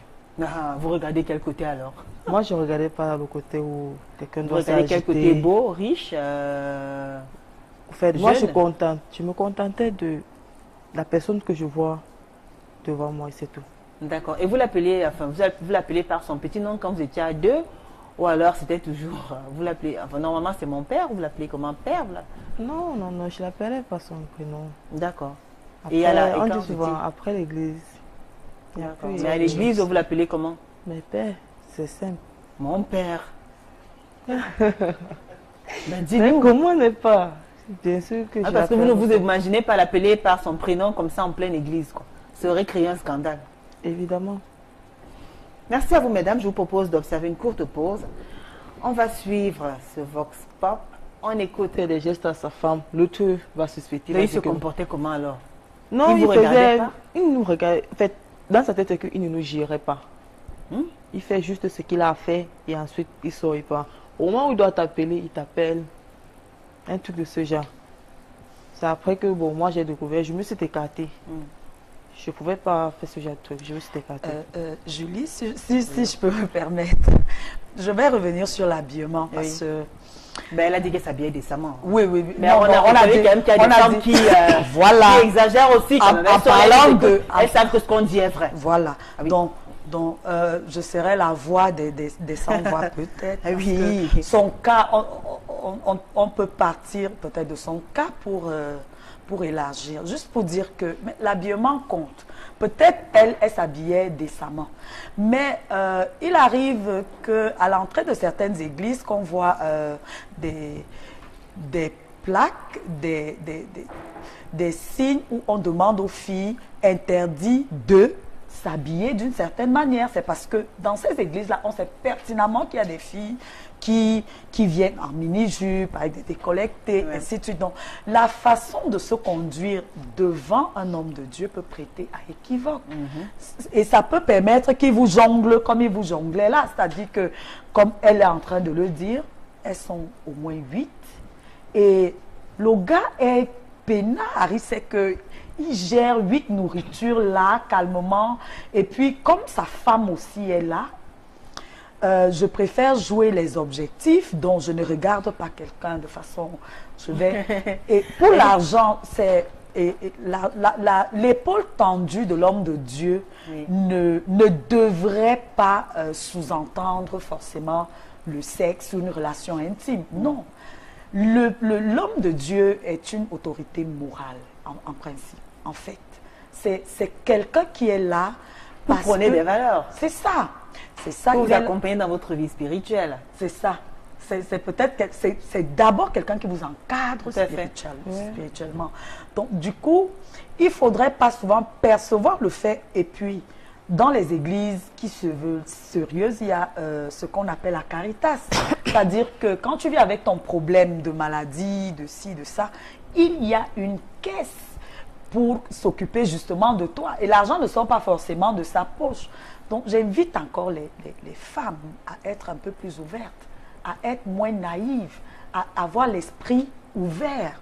Bon, peut-être parce que vous n'avez pas un problème particulier, parce que très souvent, on comprend aussi que c'est le désespoir, le désarroi, la tristesse. Parfois, il y en a qui ont perdu goût à la vie et qui veulent du réconfort, qui cherchent une certaine chaleur.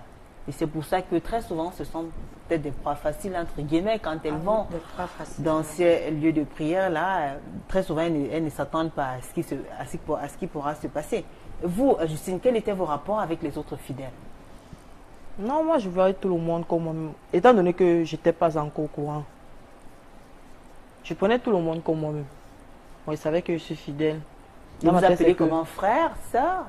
Non, frère, on s'appelle sœur, après ça, bon. Mais sans vous douter que vous êtes des sœurs, certes, mais que vous aviez le même enfant. Sans vous douter que vous êtes... Sans douter.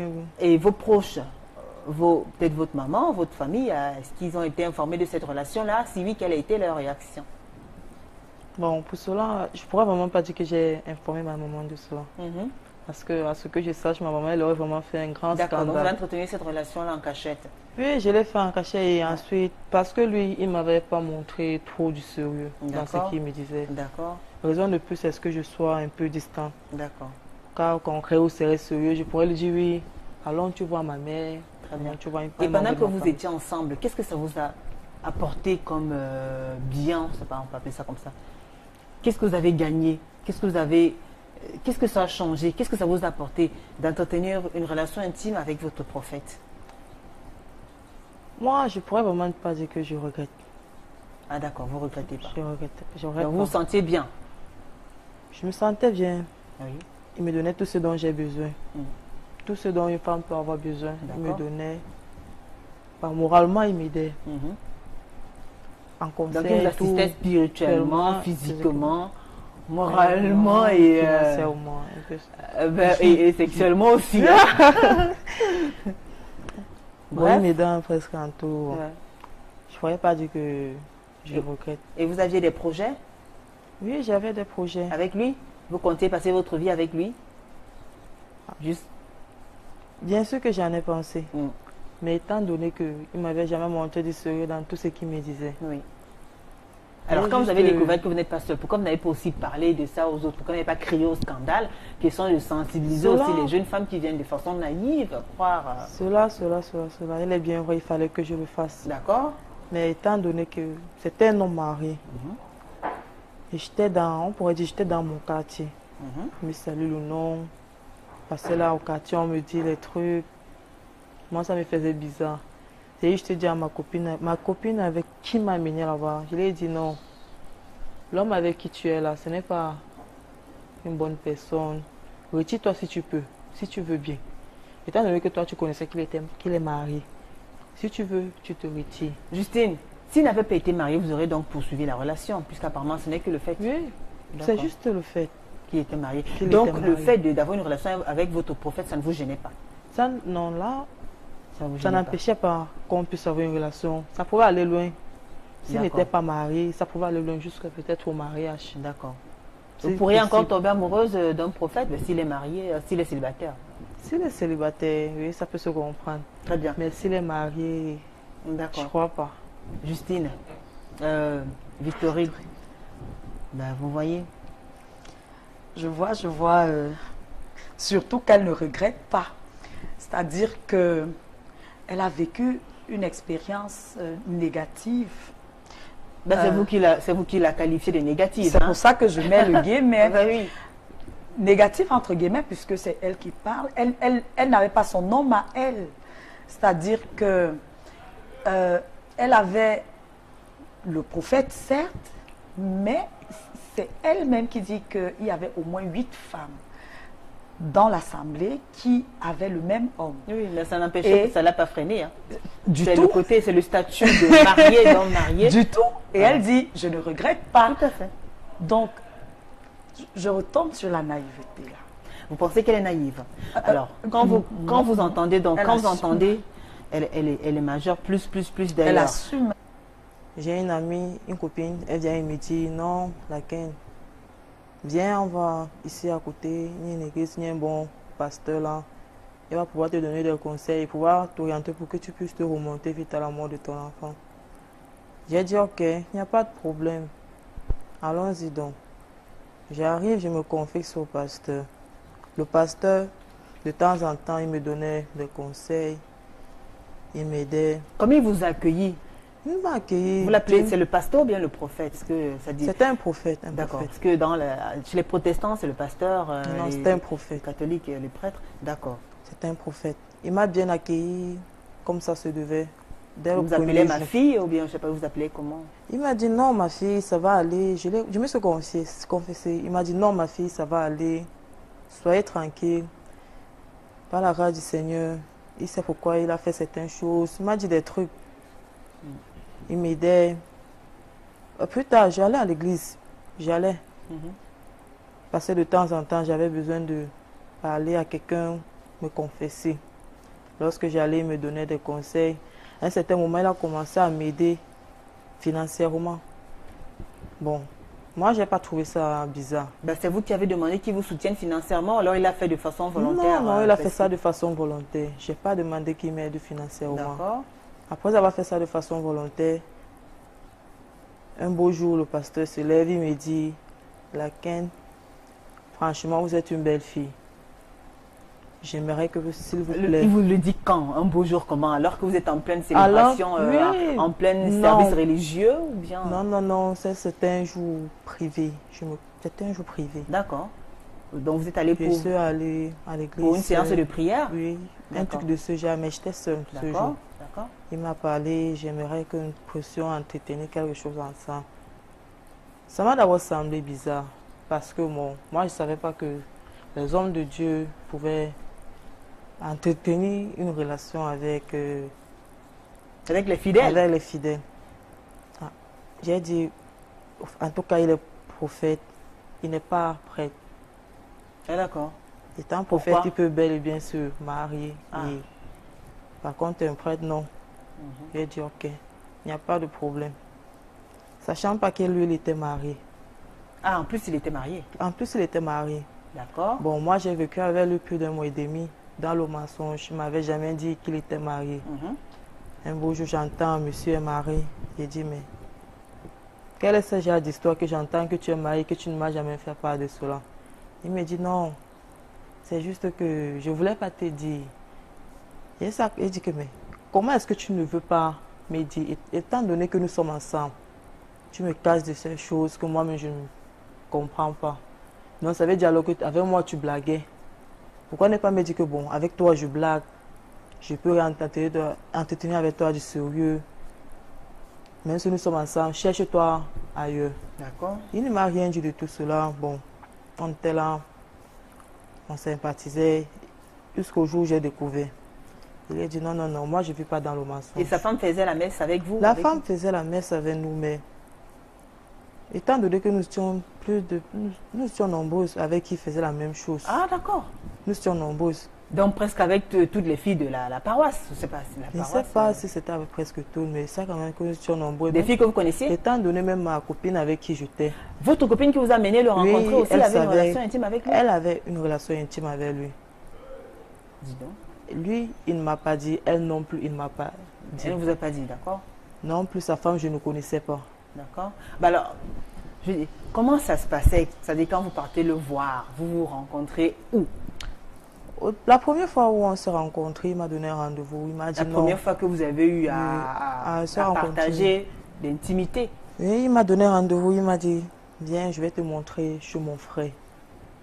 Il a dit que, en tout cas, ce n'est pas une mauvaise idée. Ça veut dire au moins ce qui peut être sérieux. Il vous a amené chez son frère? Je suis allée chez son frère. Et non chez lui. D'accord. Je suis allée chez son frère. Son frère qui était là, il est parti, il nous a laissés. Il a dit que non, faites comme chez vous, vous pouvez rester. Nous sommes restés chez lui, on a partagé un petit moment d'intimité. Et après ça, il a dit ok, dans ce cas-là, il faudrait que je rentre. Et là, il est normal. Là, il est normal. Je dis, ça se fait de façon normale. Vous arrivez à oublier que c'est le prédicateur, c'est le prophète. Non, mais on dit parfois, il y a certains trucs que dans la tête, on ne peut pas oublier. Quand je suis avec un prophète, je sais que lui là, c'est un homme de Dieu. Peu importe ce que je fais, j'aurai toujours des pensées négatives. Eh bien, vous étiez à l'aise pendant que... Non, parce qu'on ne pourrait pas dire si à l'aise. Parce qu'en faisant ça, d'une part, je me sentais légèrement trahi. Je ne savais pas ce qui m'arrivait, mais c'était une sensation bizarre. La deuxième fois donc on se voit, il me dit oui, je t'invite dans un hôtel. J'ai dit ok, il n'y a pas de problème. Dans un hôtel? Dans un hôtel. Ouais. J'ai dit que ok, il n'y a pas de problème. Donc, Je lui ai demandé, il a dit il n'y a pas de problème. Ce jour, j'arrive, je lui dis mais comment est-ce que on se voit 2 fois? Tu ne fais que m'inviter à des endroits différents. Pourquoi ne pas m'amener chez toi? Il m'a dit non, non, non, non, non, non. Ma maison, il y a encore des petits retouchements à faire. Je ne peux pas t'amener chez moi. Laisse tomber. Le jour où j'aurai l'occasion, je t'amènerai chez moi. Il a dit ok, il n'y a pas de problème.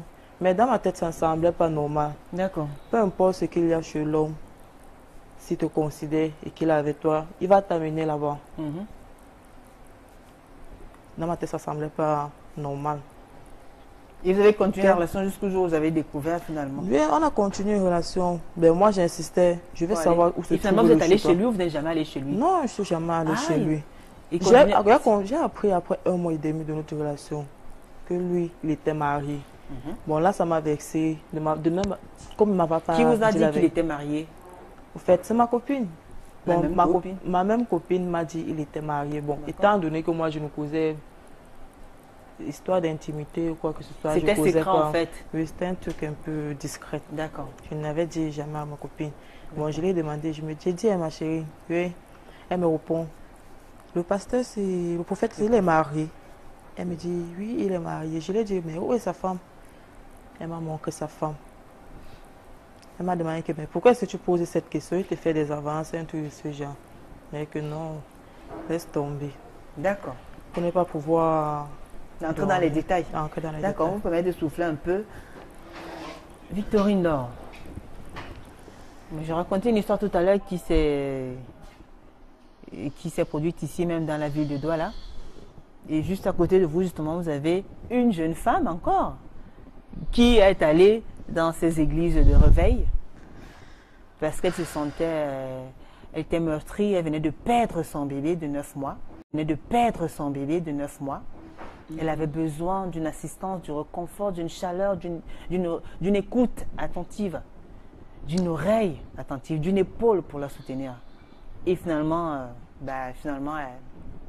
elle aura obtenu plus que du soutien. Très bien. Très bien. Que pensez-vous de ces femmes-là, que pensez-vous de ces femmes-là qui arrivent à tomber ou bien à céder? Déjà, commençons par le début. Oui, en fait... La raison qui les amène à aller rencontrer ces hommes de Dieu-là. La raison est simple, elle est normale parce que c'est des êtres humains, ces femmes. Tu perds ton enfant, du coup, tu as besoin d'une épaule. Mais j'aime souvent prendre comme exemple de meurtrissure ma mère. Parce que elle... Je le dis à qui veut l'entendre, à la catastrophe de Sam, elle a eu à perdre 2 enfants. On n'a pas vu les corps.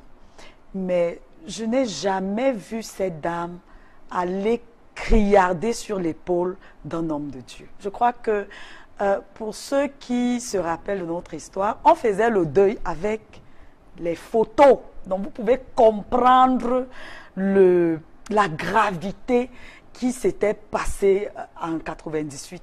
Et qu'on a eu à vivre. Bon, maintenant, avec tout le respect, parce que quand tu perds un enfant, c'est encore une jeune fille. C'est une étape assez douloureuse. Oui, c'est douloureux. Mais je pense qu'il y a un peu de la naïveté. Parce que la première rencontre avec un homme, c'est des questions. Même au village, on nous dit, tu es d'où? Tu es de quel clan? Parce qu'il ne faut pas qu'on parle d'inceste. On sait que, pour prendre un cas pratique d'inceste, je ne sors pas du sujet.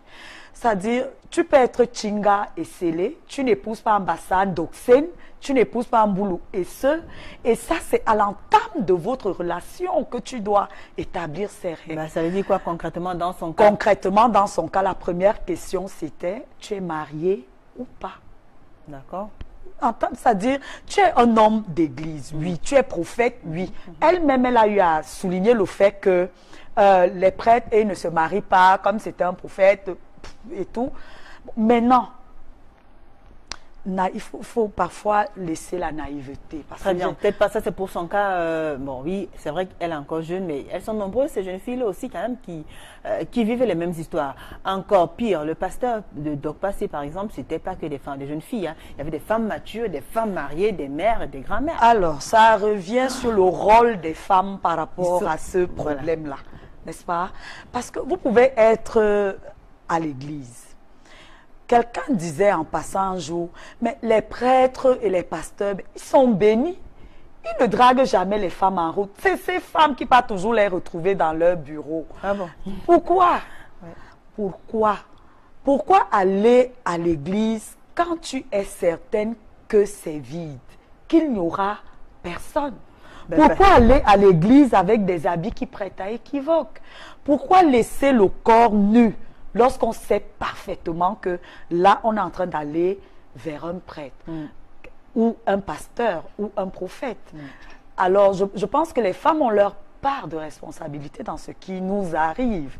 C'est-à-dire, si la parole est réellement féminine, il faudrait que la jeune féminine fasse son introspection. C'est-à-dire, dans ce problème que pour 10 femmes, c'est-à-dire, toutes ne peuvent pas naturellement être bêtes ou ne pas être intellectuelle ou naïve. Il y a quelque chose qui ne va pas. Donc vous pensez quand même, c'est vrai que les responsabilités sont peut-être partagées, mais pour vous, le fait que certaines femmes quand même qui se rendent dans ces lieux de prière et autres, parfois ont des tenues un peu osées, qui prêtent à équivoque, qui peuvent provoquer certaines intentions et peut-être... Oui. Pas seulement les tenues, hein, c'est-à-dire des regards. Bon, le prêtre, le pasteur, le prophète, il est humain. Il est humain. Et puis, il était comment votre prophète, là? Parce que... C'était un jeune. Ben, j'aimerais répondre à une question de madame. D'accord. L'homme n'est pas celui-là qui doit regarder la femme vu son habillement. Peu importe la manière dont tu es habillé, même sans qu'avant. Si la dame est dans la tête que oui, je vais regarder cette femme, il va te regarder. Peu importe ce que toi tu fais. Il a fixé son regard sur toi. Mais vous y allez comment? On veut quand même savoir. Non, vous étiez moi, toujours aussi sexy que vous êtes sur le plateau, non, bien? Non, j'étais décemment, habillée décemment. À ce moment, je respecte les endroits et les lieux où je vais. D'accord. Quand je vais peut-être dans une maison de Dieu, je sais que je dois m'habiller de telle sorte, je sais comment je vais, quel genre d'habit je dois mettre sur moi. D'accord. Donc c'était un jeune garçon et tout. Non, c'était un jeune. Très sollicité par les femmes. Apparemment. Parce que vous dites qu'elles étaient nombreuses. Oui, elles étaient nombreuses. Mais comment vous gérez cette polygamie entre guillemets là? Mais je ne savais pas. Mais qu'est-ce qui faisait donc son charme? Puisqu'on parle du charme entre guillemets des hommes de Dieu, qu'est-ce qui le rendait aussi adulé? Aussi vous attire? Sûrement c'est juste parce que moi je ne dois pas mentir. La plupart des filles d'aujourd'hui sont celles qui cherchent ceux qui vont les financer. Ah, donc il a le pouvoir financier. Le pouvoir financier. Il a les moyens. Donc pendant que vous étiez ensemble, il s'occupait bien de vous. À la preuve, vous avez dit que vous n'avez même pas besoin de demander, de poser un problème, qu'il avait déjà résolu. Il avait déjà résolu. D'accord. Le pouvoir financier, c'est il avait le pouvoir financier. Oui. Il a fait quoi sa façon de t'accueillir chez lui. Sa façon de t'accueillir, donc, te démontrait déjà des trucs. Lui te faisait croire des trucs que bon, ce n'est pas un cas vrai non plus de la vérité. Te faisait savoir quelque chose qui n'est pas. Donc c'est peut-être moi, c'est comme moi je pense, peut-être avec ça que il a pu peut-être avoir toutes ces femmes-là. D'accord. Et vous étiez contente de vivre une telle relation? Ça se passait comment quand vous veniez maintenant prier ou je sais pas moi? Les prières c'était tous les samedis et dimanches? C'était quand? Chaque jour? Non, c'était pas chaque jour. Je partais là régulièrement. Et comment il se comportait? Au début, je partais. Il se comportait avec moi, de même qu'il y avait sa femme là dans la salle. Il n'y avait même pas des petits gestes. Non, il y avait sa femme. Combien de fois nous sommes dans une salle? Peut-être nous sommes peut-être à 7 ou 8 filles à qui fait des avances. Et plus sa femme. S'il fait des gestes à une personne, l'autre va suspecter.